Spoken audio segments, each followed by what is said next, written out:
bien, con entusiasmo. ¿Ah? Todo lo que se puede, uno me cambia la boca. ¿Mucho? Inicia la semana. Ok, empezamos tema nuevo el día de hoy y quiero mencionarles lo siguiente. En la secuencia de temas ustedes van a ver que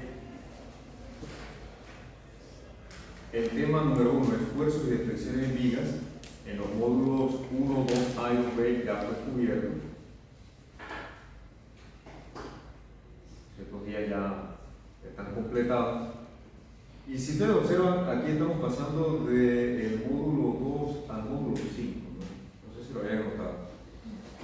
¿Qué pasó con el 3 y el 4? Bueno, en la modificación de los contenidos, los temas relacionados con vigas avanzadas como vigas abiertas de pared delgada, centro de cortante y demás, eso originalmente yo lo tenía en el módulo 4, pero y en el módulo 3, están tópicos avanzados de vigas compuestas, vigas de varios materiales, que es importante para cursos como hormigón. Se redistribuyeron a otros cursos, así que ya en el programa de esta asignatura esos dos temas no están. Sin embargo, yo dejo las lecciones para referencia de ustedes, ahí están. Ya no se tocan esos temas aquí porque fueron redistribuidos en otros cursos, pero yo los dejo allí para referencia de ustedes. Entonces vamos a entrar al módulo 5 de análisis plástico el día de hoy. Y este es uno de los módulos o uno de los temas que en más clases vamos a designarle 7 clases. Desde el día de hoy, el 13 de abril hasta el 4 de mayo. Y sobre ese tema haremos un correspondiente según tu examen de mayo. Vale. Para que lo tengamos presente. Hicimos una modificación a petición de ustedes para que el primer examen lo desarrolláramos este sábado 18. Y no sé si será necesario correr lo demás, esperemos que no. Bien, preguntas antes de iniciar. Dudas, consultas. Oscar me dijo que trajera un micrófono, pero puso para grabar el video. Se me olvidó. El miércoles lo traigo.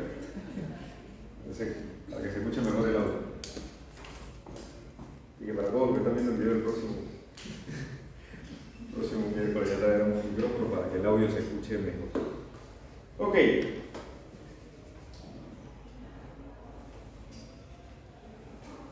Tema nuevo entonces. Análisis plástico.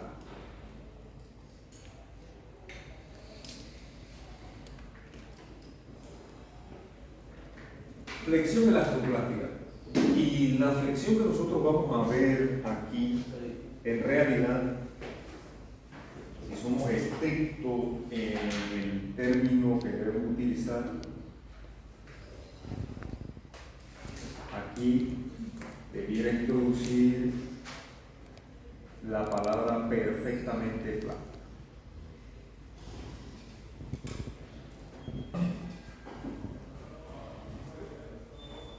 Flexión elasto perfectamente plana. Hasta el momento nosotros hemos trabajado con la ley de Hooke, que relaciona de manera lineal esfuerzos y deformaciones unitarias. Eso quiere decir que a mayor esfuerzo el crecimiento de las deformaciones unitarias es linealmente proporcional. Nuevamente, acción, propiedad y respuesta. La respuesta de deformación va a depender de la rigidez del material que se denota por el módulo de elasticidad. Ahora bien, los materiales en el rango elástico, muchos de los materiales van a responder de manera lineal, el acero, el concreto un poco, Y si nosotros no tuviéramos un límite superior, esta línea continuaría indefinidamente, tanto en el sentido de la tensión como en el sentido de la compresión. Entonces, no hay materia que tenga un comportamiento lineal infinito. Hay un punto en el cual ocurre un reacomodo de las moléculas en el material. Si son metales, ocurre un arreglo interno de los cristales que conforman el metal y el material comienza a cambiar internamente y se prepara para fluir o para ceder. Para nosotros ese punto, que en realidad no es un punto como tal, sino una zona de excedencia, pero para simplificar matemáticamente el análisis, nosotros lo solemos llamar punto de excedencia. Va a denotarse por la letra sigma Y, sigma de esfuerzo, ya conocemos, y Y de excedencia desde hielo.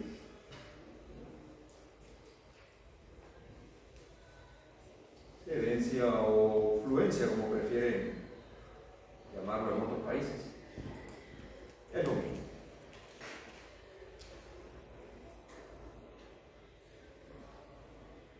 Y aquí es donde viene a jugar un papel importante el término perfectamente claro. Para propósitos de simplificación, nosotros vamos a considerar que una vez el material alcanza el esfuerzo de excedencia, ese esfuerzo se mantiene constante por más esfuerzo que nosotros coloquemos, o por más deformación que nosotros le coloquemos al material. Si vamos al caso del acero, para ilustrar un poco más su comportamiento,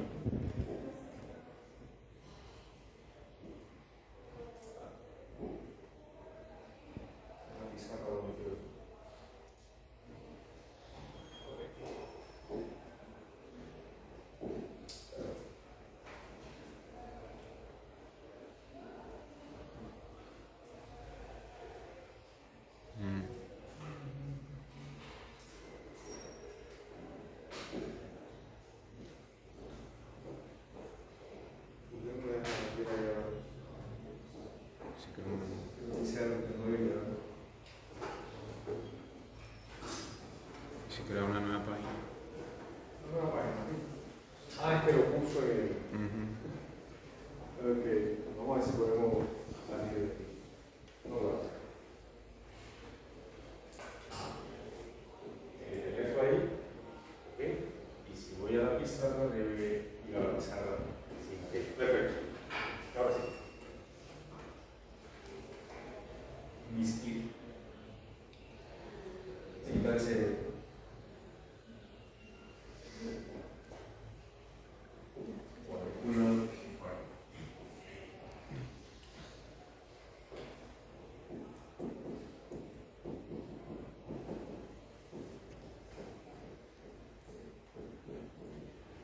y aquí vamos a hacer algunas definiciones importantes. Voy a tomar como referencia el acero estructural. El acero estructural tiene un comportamiento con varias regiones en cuanto a esfuerzo y deformación unitaria se requiere. Inicialmente tiene un comportamiento lineal. Aquí entra en una zona de excedencia donde los esfuerzos más o menos hacen algo así. Luego entonces entra en una región perfectamente plástica, se endurece, se estrangula y falla.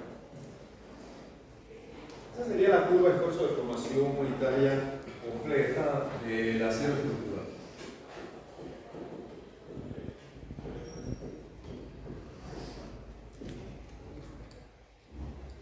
Por aquí tendríamos el punto de excedencia y el correspondiente valor de deformación unitaria de excedencia, y la constante de proporcionalidad allí en relación al esfuerzo de deformación unitaria es el módulo de elasticidad, no es obvio. Bien, ahora nosotros región le llamamos región elástica.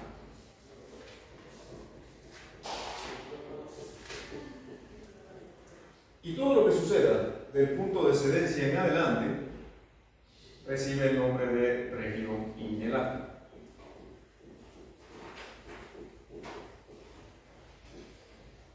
Porque ya el material, una vez esforzado más allá del esfuerzo de excedencia, no recupera el 100% de su forma cuando se descarga. Cosa que sí sucede en la región elástica. La característica principal de la región elástica es que el material en esa zona puede recuperar el 100% de su forma. Y la característica principal de la región inelástica es una vez que entramos en ella, el material, al ser descargado, queda con deformaciones permanentes. Aquí tendríamos el esfuerzo último, que es el esfuerzo máximo que le podemos aplicar al material antes de fallar.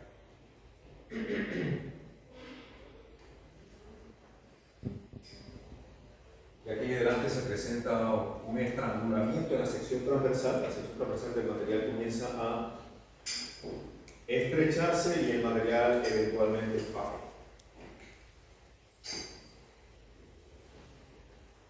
Esta región, por aquí, comienza a producirse para deformaciones de 10, dependiendo del acero, de 10 a 15 veces la deformación de excedencia, aproximadamente.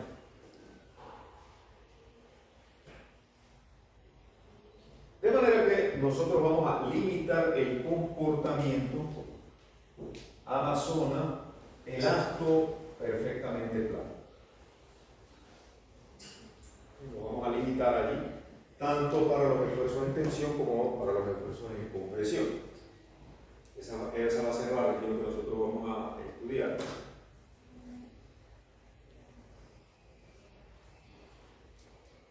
Cuando nos referimos a perfectamente plástico, nos estamos refiriendo a que el esfuerzo de excedencia se mantiene constante dentro de esa zona. Hay otros comportamientos. Podemos tener comportamientos de esfuerzo de formación unitario, donde aquí tenemos un módulo de elasticidad, un esfuerzo de excedencia, y aquí vamos a tener un cambio, una variación en el módulo de elasticidad que le podemos llamar alfa T. Es decir, que el módulo de elasticidad cae a un porcentaje del módulo de elasticidad que tenía originalmente en la región elástica. Este es un comportamiento inelástico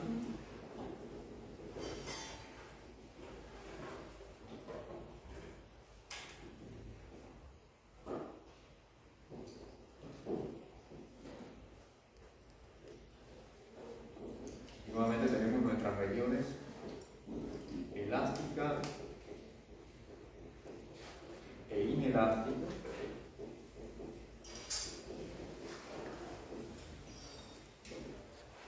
Y cuando hablamos de comportamiento perfectamente plástico, nos referimos a aquel comportamiento cuando este valor de alfa es cero. Perfectamente plástico.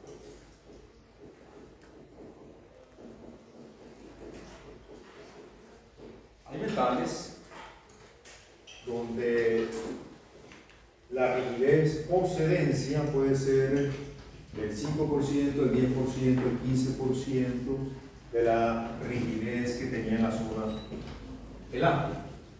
Eso es perfectamente normal. Entonces, un material elástico perfectamente plástico sería un material que continúa por aquí. O ese valor de alfa igual a 0. ¿Correcto?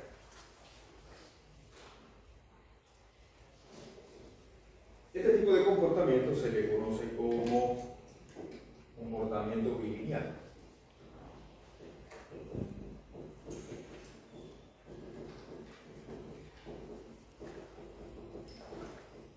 Es decir, que yo puedo caracterizar el gráfico de esfuerzo de formación unitaria como dos líneas rectas.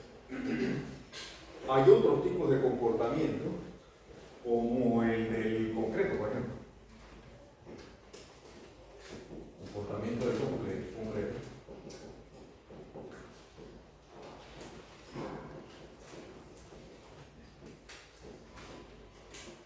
Que obedece a esta relación. El concreto más bien hace algo así.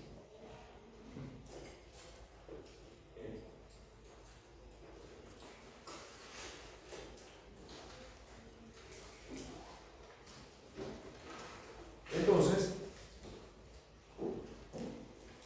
por ahí la región elástica de esto se extiende aproximadamente, este esfuerzo, para adelantar un poco lo que ustedes van a ver en su curso de Hornigold, a este esfuerzo le solemos llamar F'0. Por aquí la región elástica del concreto está como a un 50%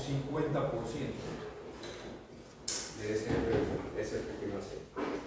Y aquí tendríamos el módulo de elasticidad del concreto, que eso hay manera de determinarlo, etc.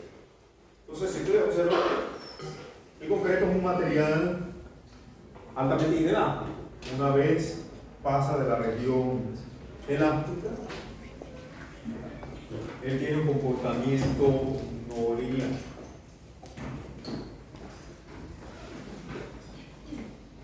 Y hay muchos modelos reológicos. Este tipo de relaciones las podemos agrupar, las relaciones esfuerzo versus deformación unitaria.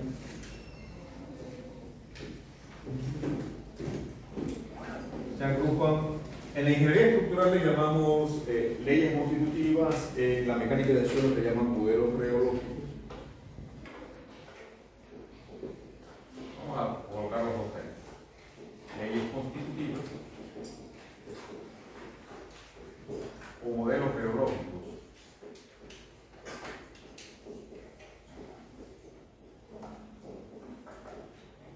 Los geotécnicos utilizan más este término en la geotécnica para referirse más al comportamiento de los suelos de las rocas. Leyes constitutivas las utilizamos nosotros en los estructurales. Estructuras, mecánica de materiales, etc. Pero nos referimos a lo mismo. Ahora, ¿por qué esto es importante? Esto es importante porque nosotros necesitamos conocer qué pasa con nuestros materiales una vez salimos de la región inelástica. Y entramos en la región inelástica. Hasta el momento, su mundo y su análisis estaba circunscrito aquí. A ese es el pedacito del comportamiento.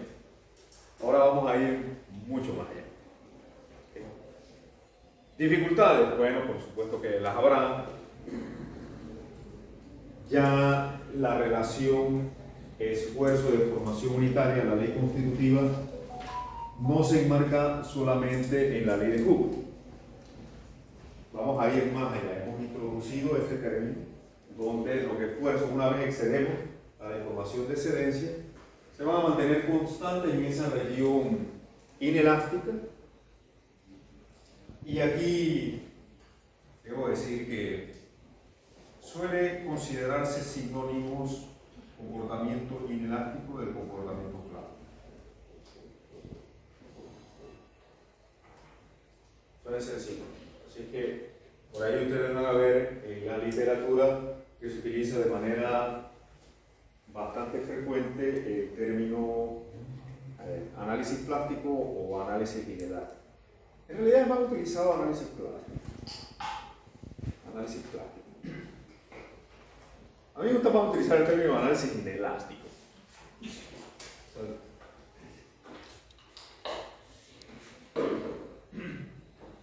Sin embargo, debemos recordar que son sinónimos.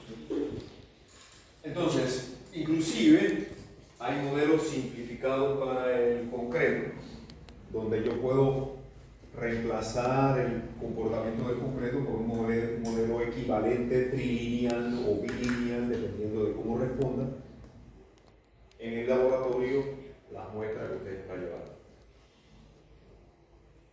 Ok, entonces, la complicación va a estar en la parte matemática, y una de las principales limitaciones en el análisis plástico importante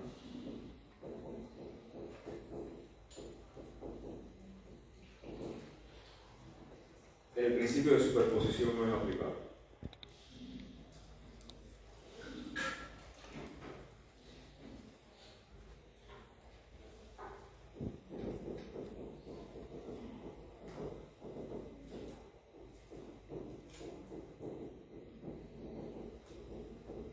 El principio de superposición no es aplicable.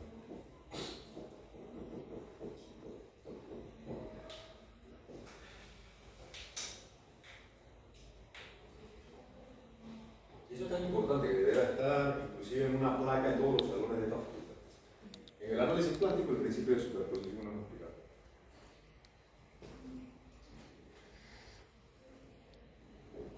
¿Por qué no es aplicable?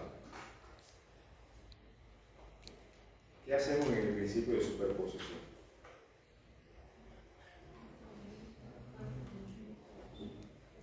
Sumar efectos, ¿verdad? Sumar efectos.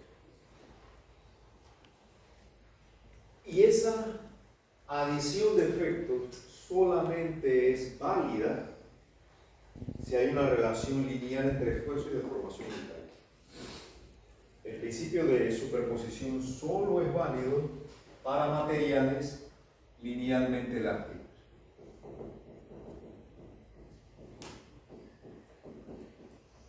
Linealmente elásticos. Por lo tanto, al trabajar yo ahora con un material no lineal fuera de la región de excedencia, ya el principio de superposición no lo puedo aplicar. Es decir, que en el análisis plástico yo no puedo descomponer mi problema en soluciones particulares, soluciones complementarias y sumar los efectos. No va a ser un análisis completo de todo junto. No lo puedo separar. Porque donde lo separo, violo un principio, porque estoy utilizando algo que ya no aplico. Fundamental en los conceptos. El ingeniero tiene que saber sus teorías, cuál es su rango de aplicabilidad y cuáles son sus limitaciones. Un error muy común es pensar de que lo que nosotros hacemos es válido para todos y extrapolamos cosas que no son aplicables muchas veces, y eso es riesgoso. Porque podríamos pensar que el material fuera de la zona de excedencia continúa con el mismo poder de elasticidad, la misma relación esfuerzo-deformación unitaria, y usted está considerando que tiene estos niveles de capacidad cuando en realidad ya tiene otro comportamiento. Y el análisis plástico es muy importante porque el material falla en la zona inelástica. El punto de falla no se va a producir en la zona elástica. Jamás un material va a fallar en la zona elástica. Un material va a fallar en la zona plástica, en la zona inelástica. Entonces, importantísimo que el ingeniero pueda determinar cuál es la capacidad de falla de su estructura. Usted le pregunta a cualquier ingeniero estructural, ¿cómo va a fallar ese edificio que usted diseñó? Muchas veces no le puede responder esa pregunta. Y todas las estructuras tienen un punto de falla, una carga que la hace fallar. Conocer eso es importante. Eso es una propiedad. ¿Cuál es el límite de capacidad que tiene una estructura? Es importante saber eso para conocer de manera segura hasta qué punto ella se puede cargar. Usted vio en los análisis preliminares que se hicieron del Puente de las Américas cómo las primeras decisiones fue bajarle de la carga. ¿Usted vio eso? Porque había incertidumbre. Y ante la incertidumbre, la prudencia es lo que manda. Por ese puente pueden pasar vehículos de más de 40 toneladas de peso. Un camión de 18 ruedas, una mula de carga puede pesar fácilmente más de 40, 50 toneladas de peso. Un vehículo sedán, ¿cuánto pesa un vehículo sedán? Esas son cosas que usted tiene que saber como ingeniero. Sí, porque los puentes cargan vehículos. ¿Y quién diseña los puentes? Los ingenieros. Entonces tiene que saber cuánto pesan las cosas que van sobre el puente. ¿Verdad? ¿Cuánto pesa un bloque? Un bloque de 10 pulgadas, ¿cuánto pesa? Usted está un día en una carne asada con su familia y le pregunta, ay, venga, tú que ya estás en tercer año, ¿cuánto pesa un bloque?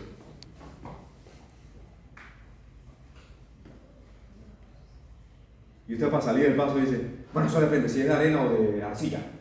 Bueno, el de arena, pues, ¿cuánto pesa? A la gente sale del paso también, bueno, depende si es de 10 o de 15. De 10 centímetros o de 15 centímetros. O de 20 centímetros, yo creo que de 8 pulgadas de ancho. ¿Cuánto pesa eso? Son preguntas básicas que usted tiene que dominar, porque las estructuras cargan todo eso. Entonces, un sedán por ahí pesa unas 2 toneladas, un bus pequeño puede estar pesando por ahí unas 6, 7 toneladas, un camión de volquete lleno de piedra y un camión de concreto con 8 metros cúbicos, ¿cuánto le cabe de, ya le dije la respuesta, cuánto le cabe de volumen a una tula de concreto con 8 metros cúbicos? O sea que usted tiene que saber, sin venir aquí a esta universidad, ¿por qué? Porque son conocimientos básicos de su carrera. Yo no tengo que decirse, usted tiene que saber. Entonces eso puede estar pesando, un camión de volquete, una concretera puede estar pesando por ahí unas 25 toneladas. Y por ahí, por ese puente, transita eso todos los días. ¿Sí o no? Entonces, cuando decidieron bajarle la carga a menos de 10 toneladas, realmente le estamos permitiendo una circulación de una fracción de la carga que normalmente le llega al puente. Y eso es prudente, mientras se hacen análisis más profundos. ¿Le parece una decisión inteligente? Por supuesto, es lo correcto así. Ahora, tampoco se puede cerrar al 100%, como dice la gente, es por ahí. ¿Por qué no lo cerramos de todo? Están exponiendo nuestra vida. ¿Por qué? No se puede porque no hay suficiente redundancia en el sistema para acomodar todos esos vehículos en otro puente. Solamente tenemos el puente Centenario y no se da.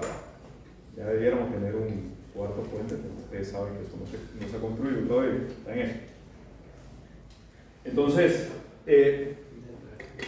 el punto de falla es importante conocerlo y mediante este análisis nosotros vamos a determinar justamente eso, la capacidad de falla de la estructura.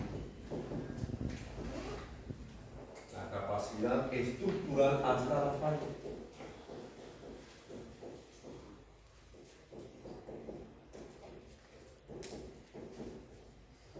Conocer cómo falla la estructura y evitar que eso ocurra dentro de su vida útil es la labor fundamental del ingeniero. Entonces, hasta el momento, para nosotros en nuestro análisis que veníamos desarrollando, ese término era desconocido.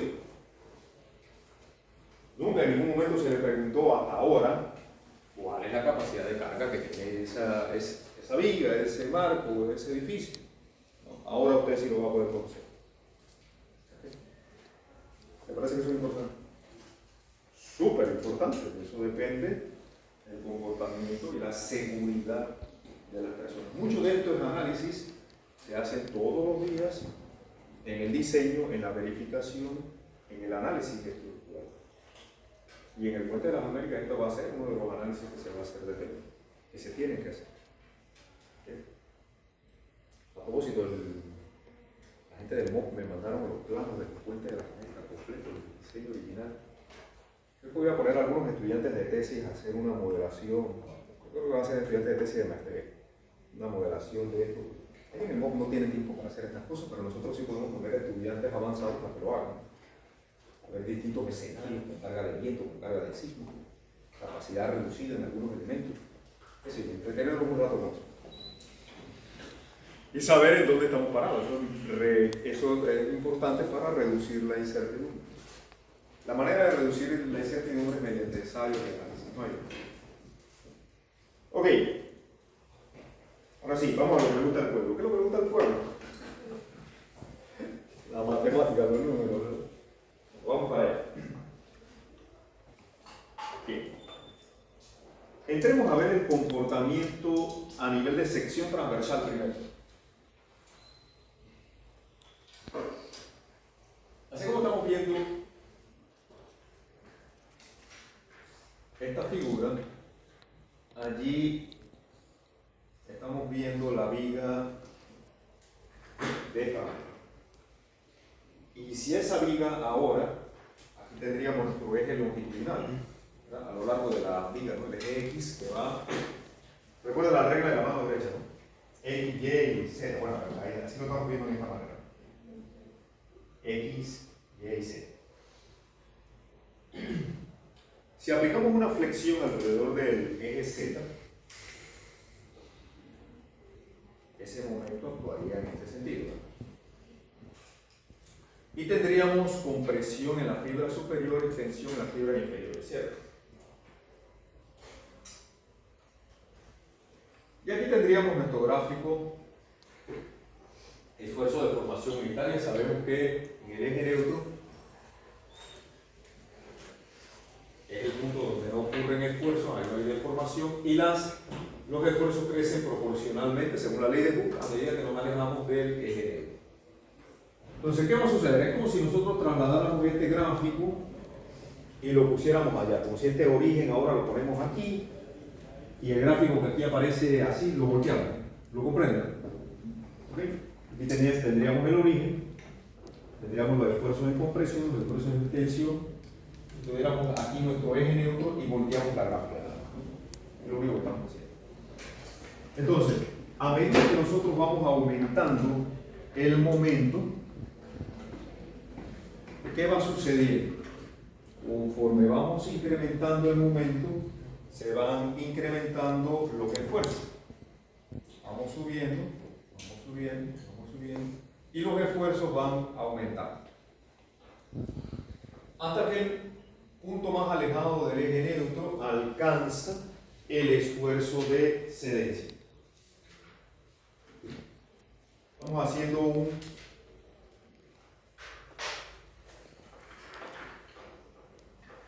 análisis paulatino o progresivo del comportamiento. Vamos incrementando el momento, la curvatura de la viga va a ir aumentando, por supuesto, y los esfuerzos comienzan a crecer hasta que la fibra más alejada del eje neutro alcanza la cedencia. Cuando eso ocurre, nosotros habremos alcanzado el momento de cedencia, que para nuestro propósito le vamos a llamar M sub Y. Desde ese momento en el que alcanzamos el momento de cedencia, ya esta fibra ha llegado a su punto de capacidad de cedencia. Pero yo puedo seguir incrementando los momentos. Podemos seguir incrementando los momentos. Porque por aquí ahora el comportamiento me permite seguir aumentando las deformaciones unitarias. Lo que va a ocurrir ahora es que la fibra más alejada del eje neutro ya ha llegado a la cedencia y comienza a redistribuir los esfuerzos. Y aquí viene un concepto fundamental en el análisis práctico. Redistribución de esfuerzos. Redistribución de esfuerzos.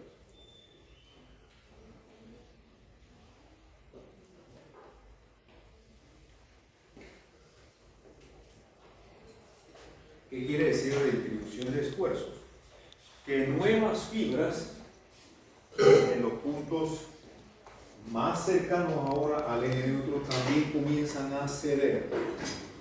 La cedencia comienza a distribuirse en otras zonas.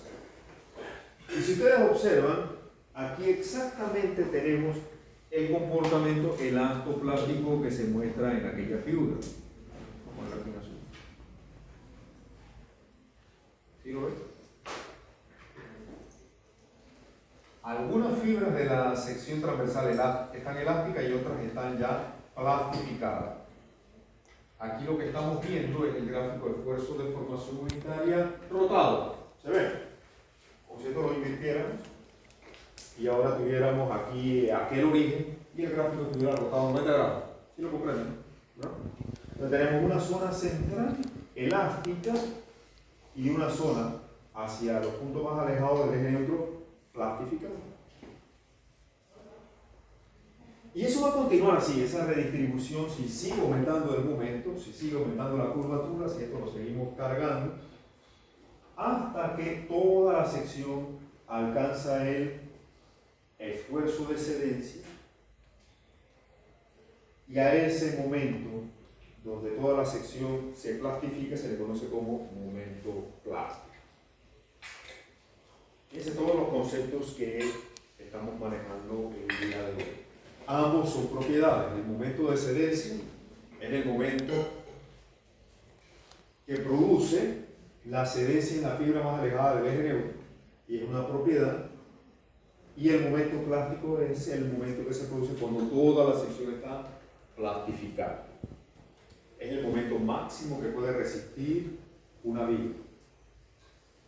El momento de excedencia es el momento máximo que puede resistir dentro del rango elástico.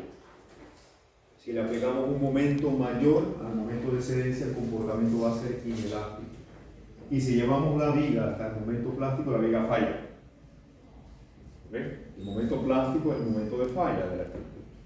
Es el momento máximo que puede resistir. Es el momento de capacidad. Algunos le llaman momento último también, porque está asociado con ese esfuerzo último. Conocemos nuestra fórmula de esfuerzo, ¿verdad? Esa fórmula viene de la relación que habíamos derivado, que el esfuerzo es igual a M entre I, ¿verdad? ¿Recuerdan eso?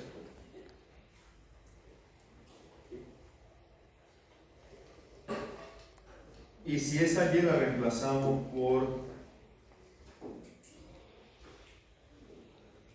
la distancia C más alejada del eje neutro, aquí tenemos una relación que conocemos como módulo de sección, ¿recuerdan? Y si ese esfuerzo es el esfuerzo de excedencia, el momento que yo he calculado es el momento de excedencia, y aterrizo a la misma fórmula que tenemos aquí. ¿Okay? Despejando de allí el momento de excedencia, sabemos que el momento de excedencia sería el esfuerzo de excedencia por el momento de inercia entre la distancia al punto más alejado de la sección transversal, al punto más alejado del eje neutro. Y esta relación momento de inercia entre distancia es el módulo de sección, que para nosotros de ahora en adelante va a tener un apellido: módulo de sección elástico. ¿Por qué es el módulo de sección asociado con el momento que delimita la región elástica de la región inelástica? El módulo de sección elástico también es una propiedad de la sección transversal. Depende del momento de inercia, que es una propiedad, y de la distancia C, que es una propiedad también, que la determinamos a partir de la ubicación del eje neutro, con el centroide geométrico de la sección. Preguntas hasta aquí. Bien, esto nada nuevo, estamos trabajando con la misma ecuación que tenemos ahí. Veamos qué pasa con el momento plástico, porque este sí es desconocido para ustedes. ¿Qué vamos a hacer? Esto es un análisis estructural. Y en un análisis estructural necesitamos aplicar tres cosas. ¿Cuáles son? Compatibilidad geométrica, equilibrio y ley constitutiva. Pero la ley constitutiva ahora es la ley constitutiva en la región plástica, donde los esfuerzos se mantienen constantes. ¿Sí? Entonces, ahora la distribución del esfuerzo es aquella correspondiente a la de máxima plastificación, es decir, cuando toda la sección se encuentra serena. Siendo así, voy a dibujarle la flechita para que se entienda mejor. En esta zona tendríamos compresión, esfuerzo de compresión, todos constantes, porque estoy en la región ya de plastificación, y por debajo del eje neutro tendríamos esfuerzos de tensión.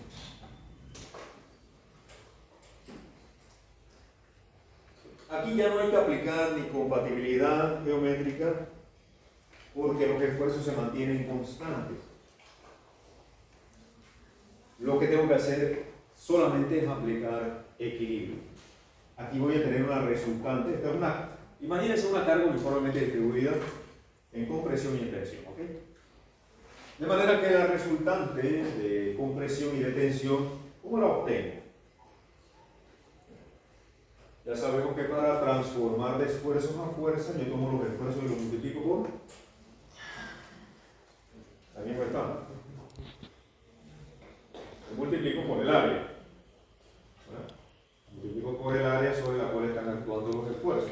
Al área de compresión le voy a llamar a 1, al área de la zona de tensión le vamos a llamar a 2. Entonces aquí, esta fuerza de compresión simplemente sería igual a sigma y por A1. Y esta fuerza de tensión es igual a sigma y por A2. Sumatoria de fuerzas horizontales debe ser igual a 0, así que C y T deben cancelarse. Y al reemplazar la fuerza por el esfuerzo de excelencia y sus áreas, ahí obviamente esos esfuerzos se cancelan. Y nos resulta que la ubicación del eje neutro plástico está en una posición o está en un punto donde parte en dos áreas iguales la zona de tensión de la zona de compresión. A diferencia de la ubicación del eje neutro elástico. El eje neutro elástico, ¿dónde está? En el centroide, ¿verdad? En el centroide de la sección transversal, cuando no tenemos carga axial. Y aquí el eje neutro plástico está en otra posición, está en el punto que divide la sección transversal en dos áreas iguales. ¿Cuál es la diferencia? La diferencia está en que el eje neutro elástico, que estaría ubicado en el centroide de la sección, y el eje neutro plástico, solo van a coincidir ¿en qué tipo de secciones? En secciones doblemente simétricas. Secciones doblemente simétricas. Secciones con un solo eje de simetría o secciones asimétricas no van a tener la misma ubicación del eje neutro plástico que del eje neutro elástico. ¿Bien? Entonces, la ubicación del eje neutro plástico es sencilla, es el punto donde el área por encima y por debajo de él son iguales. Aquí está la ubicación del eje neutro. El eje neutro plástico parte la sección en dos mitades iguales, en áreas, en dos áreas iguales. Bien, ¿de acuerdo? Y si aquí hemos hecho sumatoria de fuerzas igual a 0, ¿qué nos faltaría? Sumatoria de momentos, claro. En esta condición, el momento que se produce, si hacemos el cálculo, es un momento plano. Así que sumatoria de momento, aquí estaría el momento que hacen los esfuerzos de compresión, el momento que hacen los esfuerzos de tensión, esfuerzo por área es fuerza y por distancia es momento. Bien. Entonces, aquí llegamos, simplificando un poco de cosas, a un segundo parámetro o una segunda propiedad que para nosotros va a ser el módulo de sección plástico. Para diferenciarlo del elástico le vamos a llamar Z. Fíjense el montón de conceptos que hemos dado en unos 20 minutos. Okay. Hemos mencionado aquí un vocabulario con no menos de 10 conceptos. Bueno. Gracias. Módulo de sección plástico, definición. Tal como aparece aquí, es el primer momento con respecto al eje neutro plástico del área por encima del eje neutro plástico más el primer momento del área por debajo del eje. Es un primer momento de área. El módulo de sección elástico es la relación entre el momento de inercia y la distancia más alejada del eje neutro. Una cosa distinta. El módulo de sección plástica es un primer momento de área con respecto al eje neutro plástico. Otro concepto, factor de forma, muy importante. El momento de excedencia y el momento plástico son propiedades. Si yo los relaciono, ya sé que el momento plástico es sigma y por z y el de excedencia es sigma y por s. Se cancelan los sigma y nos queda una relación entre los módulos que se conoce como factor de forma. Y es una medida de la eficiencia de la sección transversal. De la sección transversal.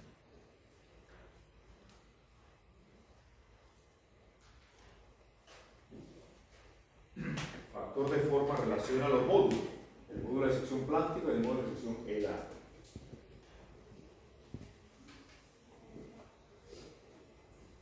Y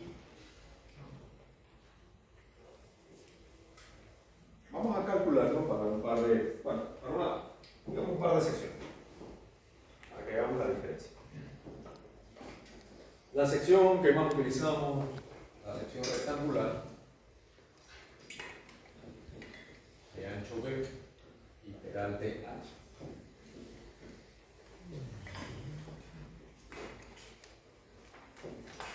Sección doblemente simétrica, así es que la ubicación del eje neutro elástico y el eje neutro plástico coinciden. El eje neutro plástico y elástico va a coincidir. Y estaría ubicado a qué distancia al centro, de manera que esto sería ¿qué? La I. Y eso es nuestro valor de C, la distancia más alejada del eje neutro, ¿verdad? Estamos considerando que aquí hay flexión en este sentido. Por encima del eje neutro vamos a tener opresión, por debajo vamos a tener presión. El módulo de sección elástico, sabemos que es la relación entre momento de inercia y esa C. Momento de inercia de un rectángulo.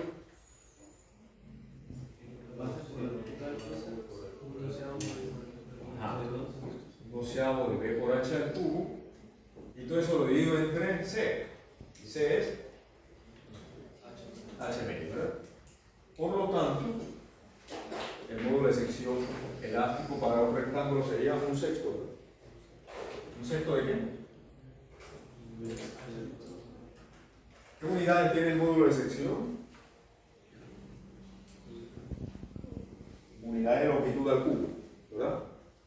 Centímetros al cubo, pulgadas al cubo, unidades, milímetros al cubo, son unidades que trabajan.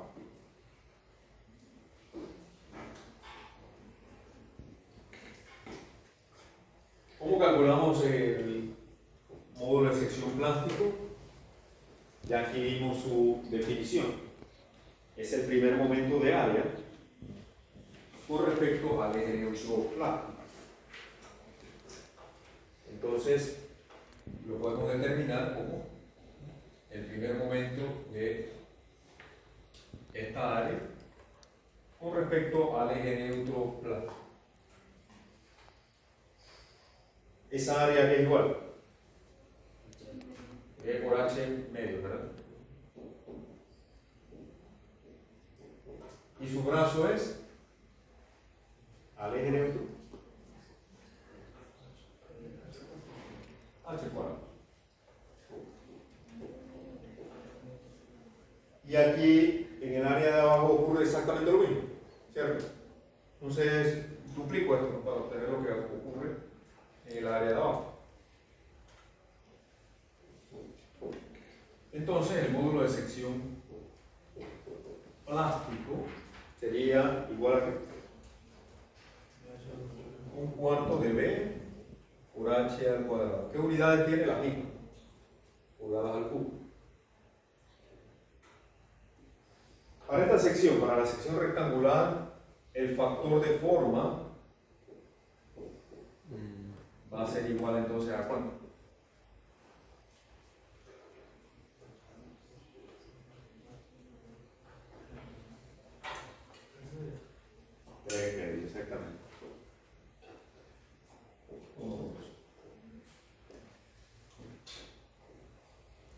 dice eso?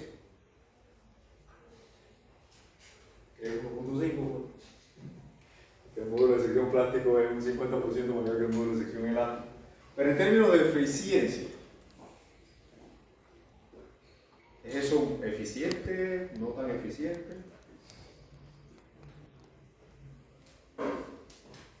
Si hiciéramos el cálculo para otras secciones, como por ejemplo para el círculo, en una sección como el círculo, el factor de forma aproximadamente es 1.7.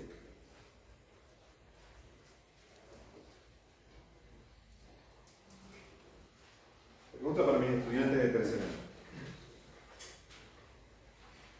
Si yo tengo una viga de sección transversal rectangular y la someto a un momento en ese sentido, y tengo una viga circular, la someto a un momento en ese sentido, y vamos a suponer que el área de la sección transversal es la misma, el área de ese círculo y el área de ese rectángulo son iguales, es decir, que estoy utilizando la misma cantidad de material, pesan lo mismo, ambas vigas cuestan lo mismo, porque es la misma cantidad de material. ¿Se comportan igual? No, ya vimos que una tiene un factor de forma de 1.50 y la otra de 1.70. ¿Cuál de las dos secciones es más eficiente para la flexión? ¿Y por qué? ¿Cuál es más eficiente para resistir flexión y por qué?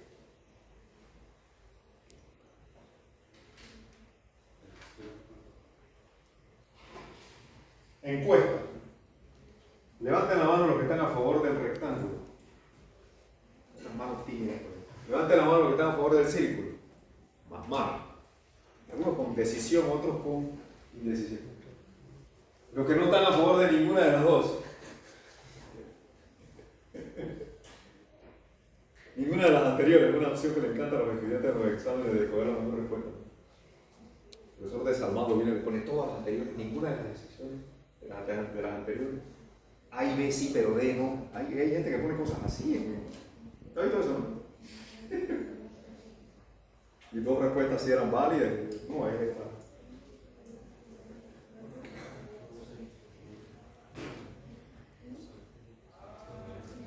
La sección más eficiente entre esas dos es el rectángulo. Kinder para los que pensaron en el círculo. ¿Ok? Y aquí viene la relación entre la eficiencia de la sección transversal y el factor de forma. El factor de forma y la eficiencia son inversamente proporcionales. A mayor factor de forma, eficiencia a la flexión disminuye. Y lo opuesto también es cierto. Es decir, mientras más bajo el factor de forma, más eficiente va a ser la sección a la flexión. Y observe, la respuesta a esa pregunta es algo que ya ustedes conocen. Yo no le estoy preguntando, yo jamás le preguntaría algo a los estudiantes que no supiera que lo pueden responder. Jamás haría eso. Yo jamás preguntaría algo que no supiera que los estudiantes no van a responder con certeza. Estudiantes de tercer año de esta universidad no pueden responder eso. Bien. ¿Okay? La respuesta está en el comportamiento. Veamos. Vamos a colocar aquí al lado del gráfico de esfuerzo. En la etapa inicial, vamos a pensar en la etapa elástica.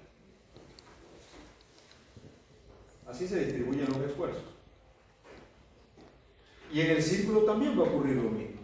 Vamos a tener una distribución de esfuerzos que va a ser así.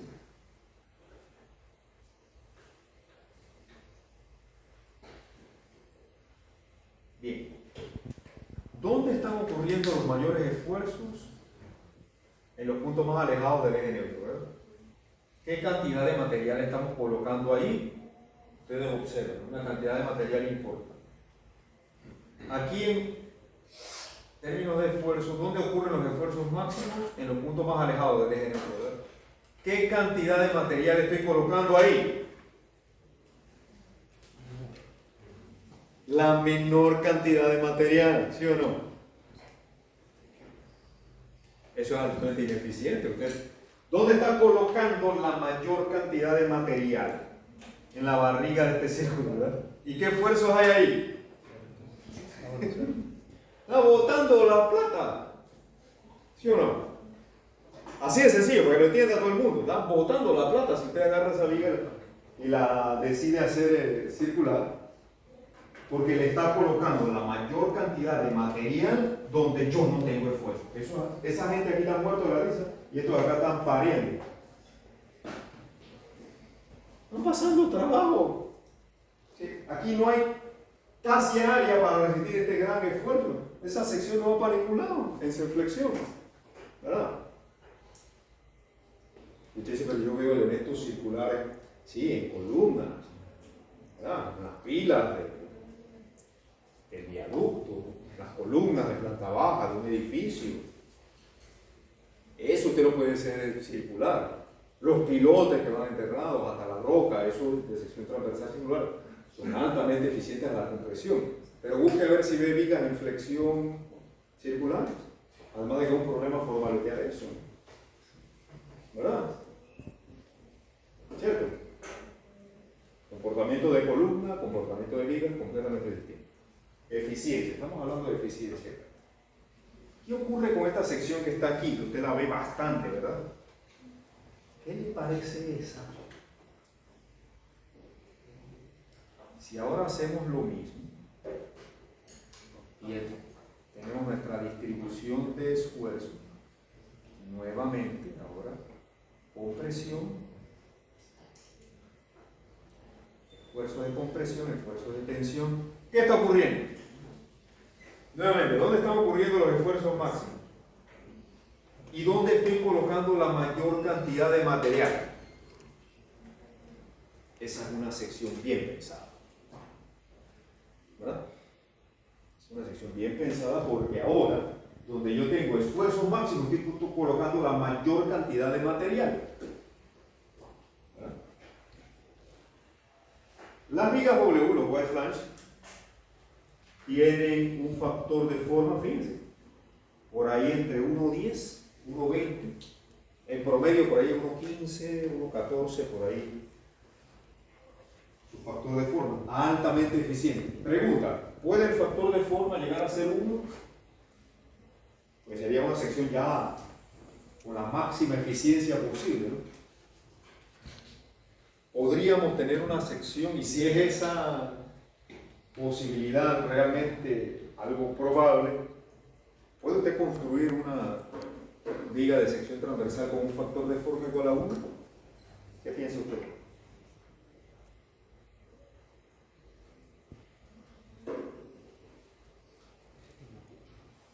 ¿Qué piensa usted?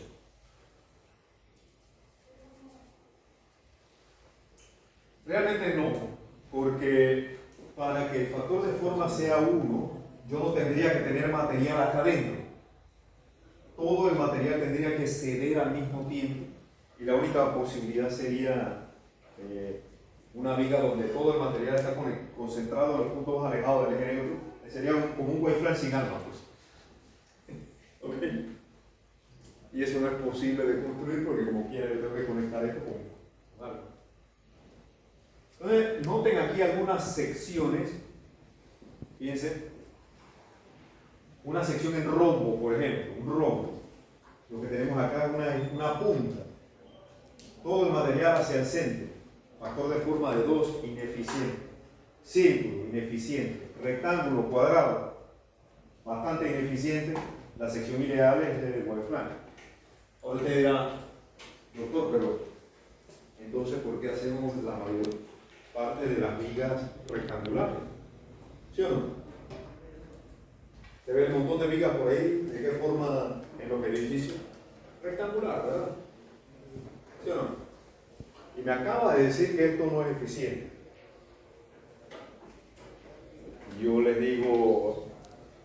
espérate, que es que la cosa no es así tampoco. ¿Cómo transformo yo esa sección en una sección que sí sea eficiente? Vamos a suponer que usted trabaja para mí. ¿A quién le gustaría eso? Gracias por levantar la mano constantemente. No me llegue su currículum ya a responderle de la misma manera. Va a aprender algo, a lo mejor, y presta atención. Ok, está bien. Vamos a suponer que contra su voluntad usted trabaja para mí. Ok. Llegó a trabajar ese día y le dio sorpresa. Mire quién va a ser su jefe. ¿Me puedo cambiar? No. Ok, y su primer trabajo es, yo lo llevo conmigo, te va conmigo y vamos echando cuentos por todo el camino, llegamos al proyecto. Y le digo, señor ingeniero, usted tiene una labor el día de hoy. Aquí está esta viga y aquí están estas barras. Esas barras ahí, puestas, y hay un poco de estribos, un montón de estribos. Ya están doblados y todo. Le enseño los planos y le digo, ponga la cuadrilla de carpinteros y de reforzadores a armar esta viga. Yo tengo que ir a inspeccionar otros proyectos, vengo al mediodía, me voy. Y usted quedó ahí, ¿no? Con los planos, ahí medio tembloroso, pero ya la gente del Sutra con ganas de cerrar el proyecto ese día y usted está tratando de aguantar la cosa y formaletear eso. Y eso es de todos los días en la profesión. ¿Y sabe que usted va a lidiar con gente del Sutra? ¿No? Ahorita esa gente, cuando le da la gana, paralizan el país, ya lo han hecho otras veces. ¿No se da cuenta? Imagínate lo que pueden hacer con su proyecto. Bueno, usted está ahí, en ese momento usted es el encargado. Y hay 200 trabajadores en la obra, todos, pero mira acá.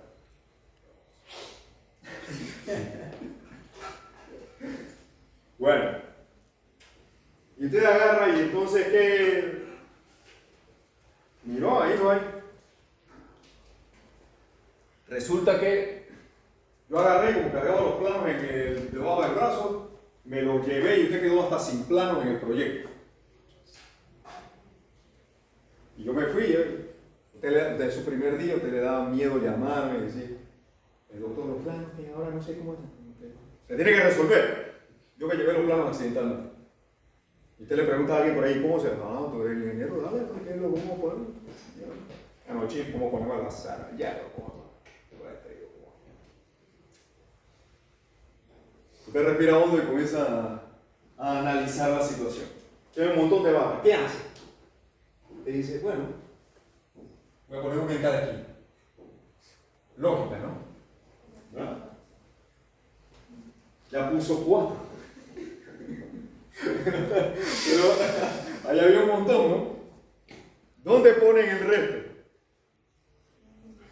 Sharik tiene una idea. ¿Cómo las ponen? Arriba y abajo. Ok, vamos a suponer que ponen un par más por aquí. Pero todavía queda un montón de barras por poner. ¿Dónde las ponen? A los laterales. Y terminó, ya puso todas las barras. Ok, perfecto, ahora vamos a colocar los estribos y usted llega, pone sus estribos por aquí y hasta mete unos estribos por acá. Y cuando yo llego al final, ya viene el camión de concreto para echarle concreto allá porque usted tiene iniciativa, ¿no? Dice, no, jefe, ya el concreto viene en camino, ya formalizamos esa y hay 4 más y vamos a vaciarla ahorita en la tarde. Yo, espera, ¿qué fue lo que hiciste? No, aquí está ya listo. Y está el camión allá abajo, esperando bombear el concreto ahí. Ahí, en el hijo suyo. Y yo llego y digo, aguanta, él se manda que ese camión de concreto vaya, no importa. Descuéntale a este lo que cuesta eso. No. Desarmen todo. Eso no. ¿Por qué? Cuando venimos aquí, y si esta viga va a trabajar en flexión, ¿qué ocurre? aquí yo estoy colocando barras donde tengo más esfuerzo, eso está bien. Pero ¿qué pasa con estas barras de aquí? Están trabajando.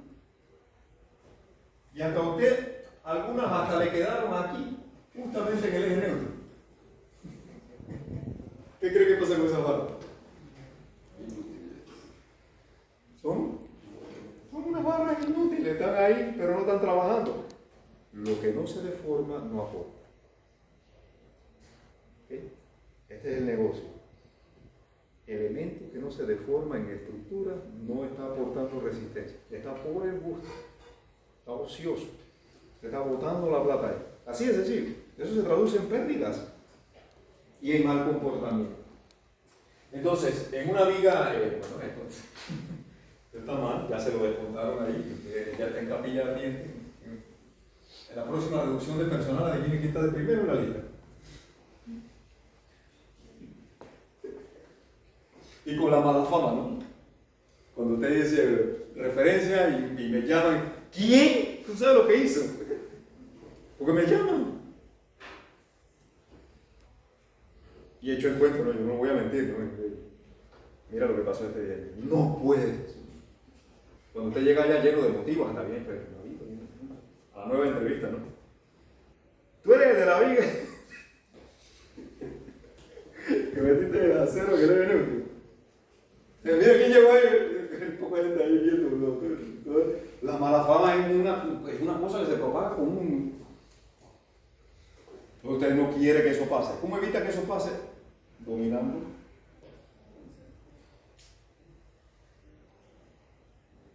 ¿Cómo sería la historia al revés? Chuleta, mira, no le dejé los planos a este muchacho, mira lo que hizo, la hizo bien, vino el camión, vaciamos el concreto, todo resolvió. Hay una diferencia enorme, ¿no? ¿Cuál fue la diferencia? Uno sí sabía, ya lo sé. ¿Ya? Entonces, ¿usted de qué lado quiere estar?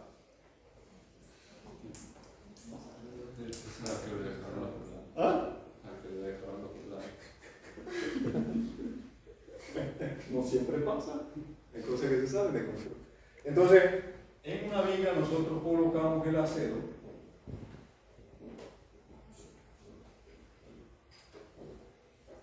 Así.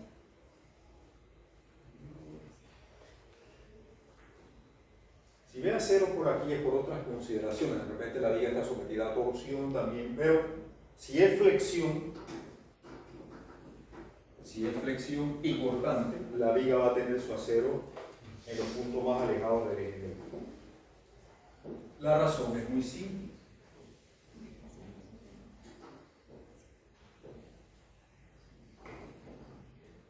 Aquí vamos a tener nuestro comportamiento.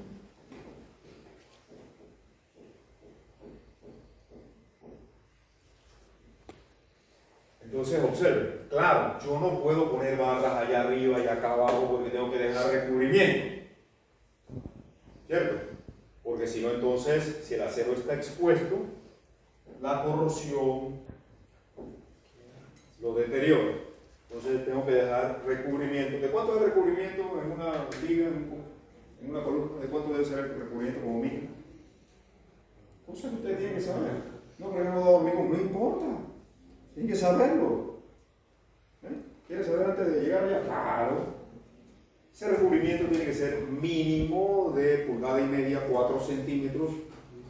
Para exposición más severa, ambiente marino, sulfato, puede ser de 5 o 6 centímetros. Pero como mínimo debe ser 4 centímetros. Mínimo. 4 centímetros. Entonces, yo coloco mis barras lo más que me permita el recubrimiento. Porque en esas zonas tenemos gran esfuerzo. Entonces, como el acero, fíjense, esto es importantísimo, como el acero es un material mucho más resistente que el concreto, en realidad ahí yo estoy colocando un material que tiene más resistencia que el concreto y en forma la viga se comporta como si tuviera esta forma. Una viga de concreto tiene un comportamiento, a pesar de que usted la vea rectangular, pero ella es rectangular en geometría. No es rectangular en comportamiento. En comportamiento ella se comporta como si fuera un Wi-Fi. En comportamiento. Hay una diferencia entre geometría y comportamiento. Geometría nos dice que la forma es rectangular, pero el comportamiento de ella, al ser una viga de dos materiales, de concreto y acero, su comportamiento real más bien tiende a ser como el de una viga West Flash. Entonces, a pesar de que yo tengo un factor de forma de 1.5 para una sección rectangular, esto solamente aplica si es una viga de un solo material, que no es lo que ocurre con el concreto reforzado. Entonces yo puedo tener en estructuras una forma que geométricamente no parece ser eficiente, pero yo la vuelvo eficiente con el acero de refuerzo. Si la hago así, ¿qué hice? Dañé el factor de forma, ¿verdad? Y esto termina despedido y nadie lo quiere contratar. Te arrastra uno. Usted va a un salón de belleza y le hacen un mal corte de cabello y eso le produce burlas entre sus amigos por cuánto tiempo, hasta que el cabello le crece otra vez. ¿Usted qué hace con ese salón de belleza? ¿Lo refiere? ¿Verdad? Le dice a su mamá, a su hermana, a su tía, a todo el mundo, vaya para... No vaya a andar con fulana, que sí. ¿Sí o no? Usted va a ver una película y no le gusta, usted la refiere. Le sale diciendo que es porque, ¿sí o no? Que hasta por redes pone su cosa, no vayan a ver esa porquería. Una buena película, un buen libro, todo. Un buen profesor, un mal profesor, ¿sí o no? Todo. Un buen ingeniero, un mal ingeniero. ¿Verdad? ¿Ok? Preguntas. La diferencia está en el conocimiento.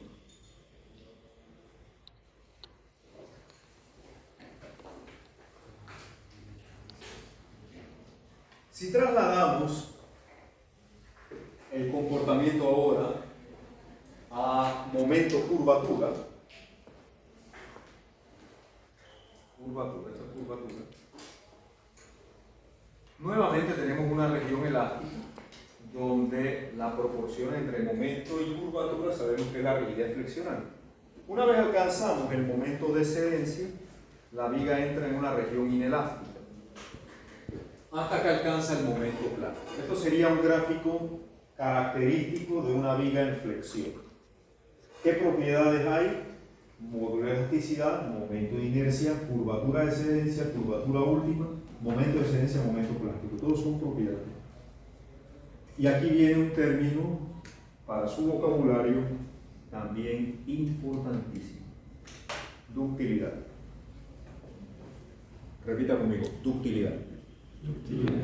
No diga ductibilidad, como a veces me escriben en los exámenes cuando preguntamos teoría. Preguntamos teoría en los exámenes a veces, ¿usted sabe? Bueno, o sea, corregimos gramática y ortografía. Exactamente. Aquí una coma este más no es con tilde. Hay más con tilde, hay más sin tilde, ¿usted sabe? Y así. Esto cosa de esa excedencia con S. Cosas así. Importante escribirlo. La relación entre la curvatura última y la curvatura de excedencia es la razón de ductilidad. ¿Qué es la ductilidad? Lo hemos hablado otras veces en otros momentos, en el curso anterior. ¿Qué es la ductilidad?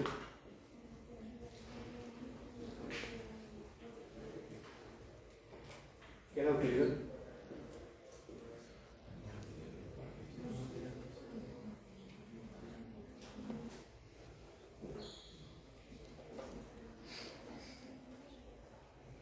La capacidad de apreciación. La capacidad de... La capacidad de apreciar la deformación. La capacidad de deformación apreciable antes de la falla. Eso es ductilidad.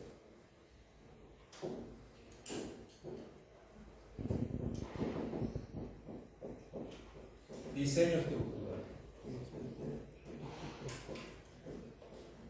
Nosotros vamos a diseñar nuestras estructuras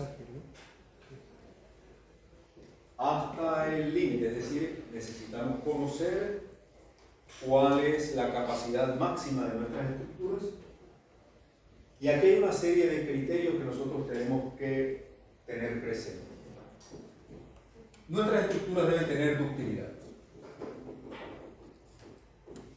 La ductilidad es importante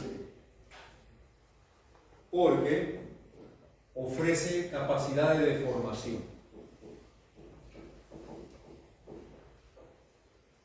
Y si hay capacidad de deformación, hay capacidad de disipación de energía.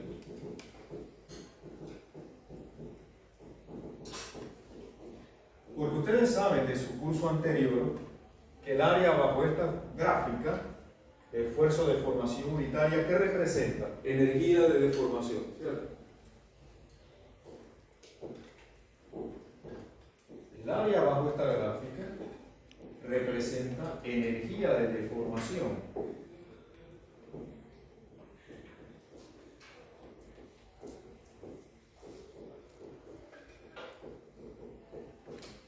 Y la capacidad de disipar energía es el elemento fundamental de las estructuras para resistir sismos.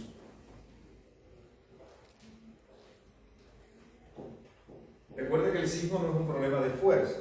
El problema de fuerza son las cargas de gravedad, pero el sismo es un movimiento, es una energía cinética que entra a la estructura y la estructura tiene que disiparla. Si la energía de entrada vence la capacidad de disipación de energía en la estructura colapsa. Es un juego de energía, capacidad de disipar energía al momento del sismo es importante, así que esto es fundamental para el diseño sísmico. Diseño sísmico.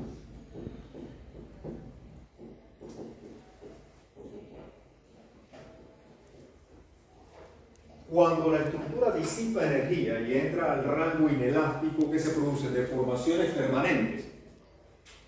Esas deformaciones permanentes van a producir daño en la estructura. Ese daño es controlado. Ese daño es controlado. Porque lo vamos a ubicar en puntos donde nosotros podemos controlar las deformaciones.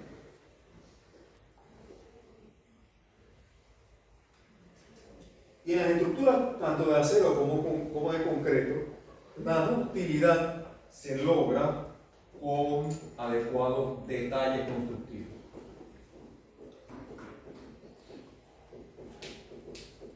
Detalle es una palabra importante. Los detalles garantizan un buen comportamiento.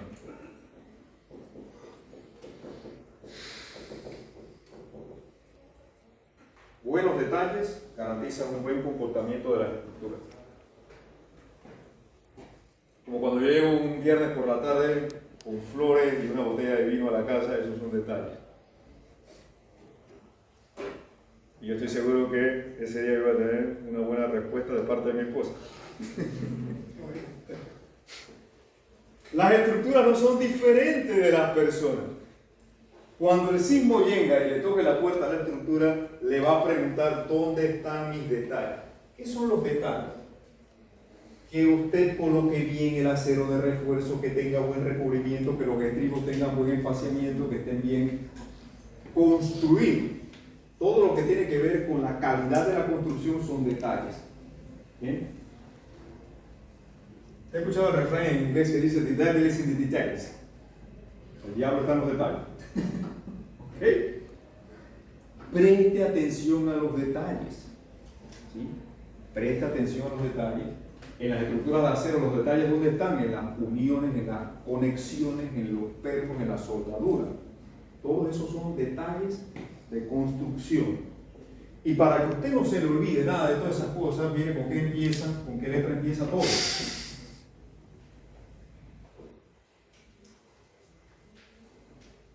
¿Usted cree que yo eso me lo sé de memoria? No.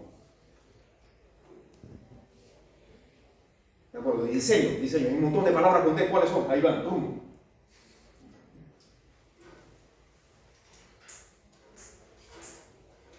Lo que se entiende se queda con usted para siempre. Lo que se entiende, lo que se domina, va con usted a donde usted va.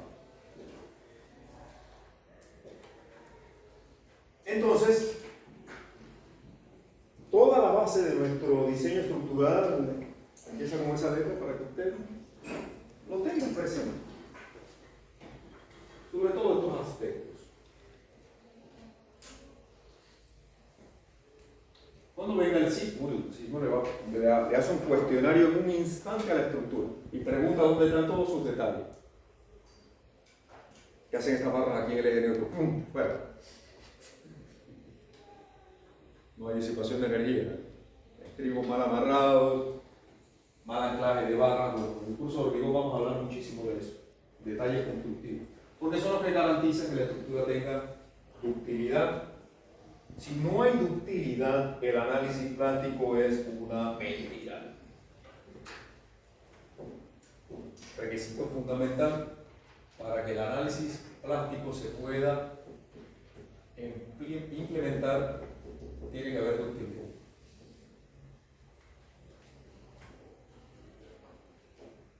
Tiene que haber ductilidad. El concreto es un material frágil, que es lo contrario a la ductilidad. Pero yo al concreto lo puedo convertir en un material dúctil en el momento en que utilizo acero de refuerzo, de barras longitudinales y de estribos. Ahí yo transformo un material frágil, como el concreto, en un material dúctil, como el concreto reforzado. Cuando se refiere al concreto, nunca habla del concreto solo, habla del concreto reforzado. ¿Bien? No diga una viga de cemento no existe, el cemento es un ingrediente del concreto. ¿Bien? El concreto tiene cemento, arena, piedra, agua, aditivos y otro poco de cosas. Vale. Comience a hablar como ingeniero, pero lo más importante, comience a pensar como ingeniero. El ingeniero no piensa como el resto de la gente. ¿Cómo piensa usted? Preguntas.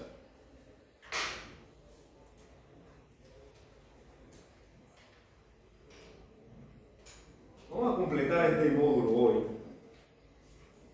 porque de la próxima clase en adelante ya quiero ver aplicaciones. Como toda teoría nuestra, el análisis y diseño plástico de vigas, marcos, aquí vamos a hacer generales. Cuando hablamos de marcos también nos referimos a vigas y marcos.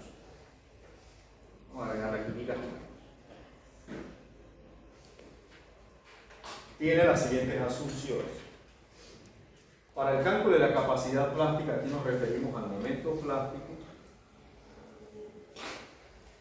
Aplicamos las siguientes asunciones. Consideraciones importantes. Nuevamente, secciones planas permanecen planas. A pesar de que nosotros entramos a la región inelástica, vamos a seguir considerando que secciones planas permanecen planas. Vamos a trabajar con secciones prismáticas y con por lo menos un eje de simetría paralelo a la dirección de las cargas. Es decir, que podemos trabajar con secciones doblemente simétricas, como un rectángulo, o con un eje de simetría, como una T. Todo esto tiene por lo menos un eje de simetría. Importante en nuestro análisis, vamos a despreciar las deformaciones por cortante.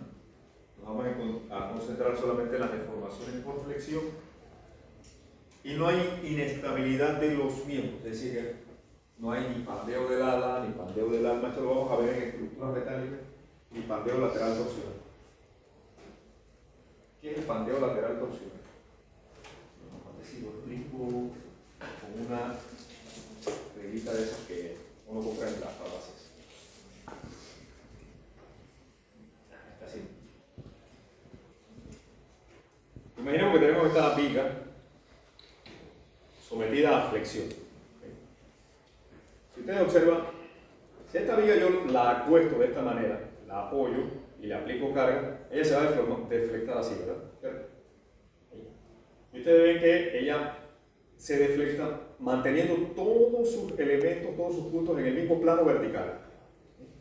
Nada se sale del plano. Pero ¿qué pasa si yo la coloco de canto, de filo? Es decir, con el peralte más alto, como se vería esta, ¿no? Así. Y le aplico flexión ahora. Observe qué sucede con la parte superior. ¿Ve cómo se desplaza hacia acá? Eso es pandeo lateral torsional. Rafael, aquí a la mitad, arriostrala de esta manera. Coloca un arriostramiento. Él está ahora mismo arriostrando el eje, pero arriostrando la zona en compresión de la viga. Si yo trato ahora de aplicarle flexión, ya ahora es más difícil que se produzca el pandeo lateral torsional. Entonces, así. Los elementos de acero, para que funcionen bien, tienen que estar lateralmente arriostrados. Por eso, ustedes ven, en el caso de puentes, de estadios y estructuras grandes, por ejemplo, en un puente puede tener esta forma, ¿no? Vamos a pensar que tenemos una calzada, aquí tendríamos una baranda, un jersey ese. Por aquí van los camiones, ¿no? Van circulando en este sentido. Vamos a suponer que es un puente de 3 carriles. Y comprende el dibujo, ¿no? Estamos dibujando el puente hacia allá. Los vehículos van en esa dirección. Y a su vez, vamos a pensar que es un puente apoyado sobre vigas de acero.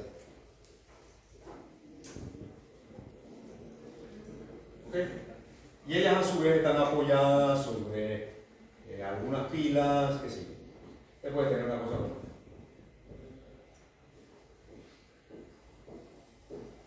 Aquí ya tengo un puente. Puente sobre pilares de vigas de concreto, pilas de concreto también, la estructura de acero, la superestructura, ¿no? Superestructura de acero. Entonces, por ahí ustedes verán que estos elementos tienen unas diagonales, ¿lo han visto? Cuando salga por ahí, fíjese, no vaya tan pendiente del celular. Diciendo que hay gente que no sabe ni dónde están las cosas porque el Waze me lleva. Ojalá que nunca le falle el Waze. Hay que ir mirando, observar. Estos elementos que se colocan como a 1/3 de la luz o a la mitad de la luz hace exactamente lo mismo que estaba haciendo Rafael. Arriostrar la viga para que cuando está sometida a flexión no se salga de su plano. ¿Ok? No se salga de su plano. Ese comportamiento que aquí acabamos de ejemplificar, que hace que la viga se traslade lateralmente y rote, se conoce como un pandeo lateral torsional.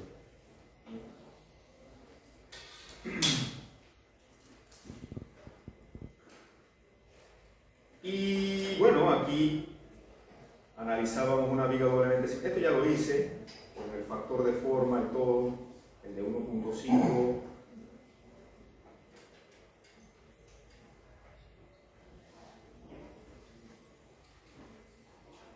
Voy a completar la lección de hoy con estos 3 teoremas del análisis plástico.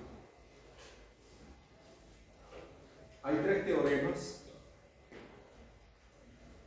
que se aplican para el análisis de vigas y marcos: el teorema del límite inferior, el teorema del límite superior y el teorema de unicidad. ¿Qué dice el teorema del límite inferior? Una carga de colapso, porque eso es lo que vamos a calcular nosotros, cargas de falla, calculada en la base de un diagrama de momento asumido. ¿Se ve? Los términos. Vamos a asumir un diagrama de momento, en el cual los momentos no exceden los momentos plásticos, es decir, los momentos son menores o iguales que los momentos plásticos. Será menor o igual que la carga real de colapso. Ese es el teorema del límite inferior. Es decir, que si nosotros calculamos una carga de falla, esa carga de falla, calculada con esta premisa, es la carga real de falla de la estructura. Será menor o igual que la carga real de colapso. Esta es la carga real de colapso. Si yo la calculo con este teorema, voy a obtener un límite inferior de la carga real de colapso. Eso es conservador, porque estoy pensando que mi estructura tiene esta resistencia cuando en realidad tiene un poco más. Bien, así de sencillo. ¿Qué dice el teorema del límite superior? Una carga de colapso calculada en base a un mecanismo asumido. Fíjense la diferencia. Acá tenemos un momento, un diagrama de momento asumido, acá un mecanismo asumido. Para que haya un mecanismo asumido, los momentos tienen que ser iguales a los momentos plásticos. Va a ser igual o mayor que la carga real de colapso. El teorema del límite superior es lo opuesto. Yo puedo calcular mi carga con el teorema del límite superior y esa carga puede ser mayor inclusive que la carga real de colapso de mi estructura. Esto podría no ser conservador. Yo estoy pensando que la estructura tiene esta resistencia cuando está fallando con otra menor. Así que cuidado.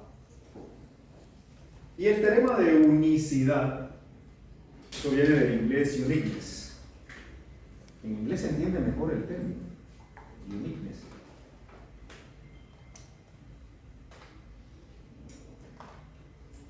Uniqueness quiere decir carácter único, de carácter único. Cuando busqué la traducción de uniqueness al español, me apareció esa palabra que no conocía, unicidad. Unicidad es la traducción de uniqueness. En inglés como que se entiende mejor, ¿no? Como que estamos hablando de que el carácter de la carga de falla es único. La carga real de colapso es aquella que tiene la misma solución del teorema del límite superior e inferior. Es decir, que la carga real de colapso es aquella que tiene la misma solución del teorema del límite superior y teorema del límite inferior. Ups. Teorema del límite superior e inferior coinciden en la carga de falla. El teorema de unicidad. Este es el teorema del límite inferior, teorema del límite superior. Si tenemos una solución donde tanto los dos teoremas del límite superior e inferior coinciden, esa es la carga real de colapso. Y esto lo vamos a aplicar bastante. Condiciones para aplicar análisis plástico de equilibrio, tanto externo como interno. Los momentos calculados no deben exceder la capacidad en ningún punto de la estructura, es decir, que los momentos podrán ser iguales o menores que la capacidad plástica, pero nunca mayores.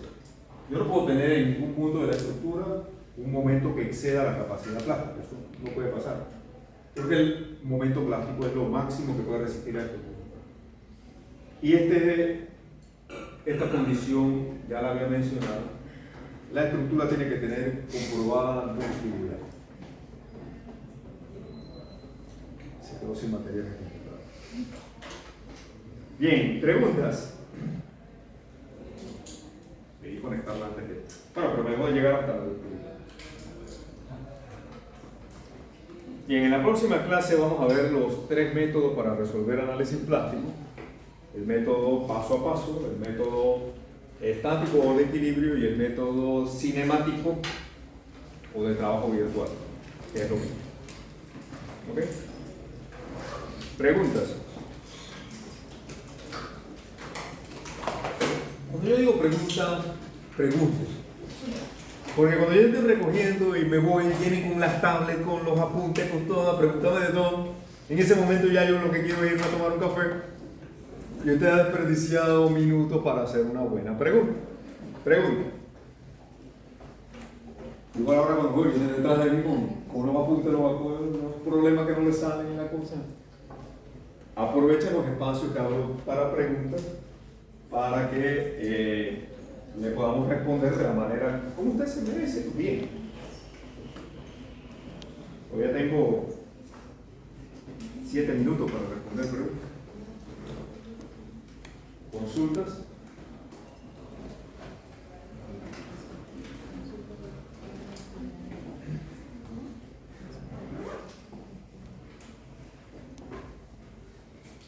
¿PF qué era? ¿Qué cosa? ¿PF? Carga de falla. Carga de falla.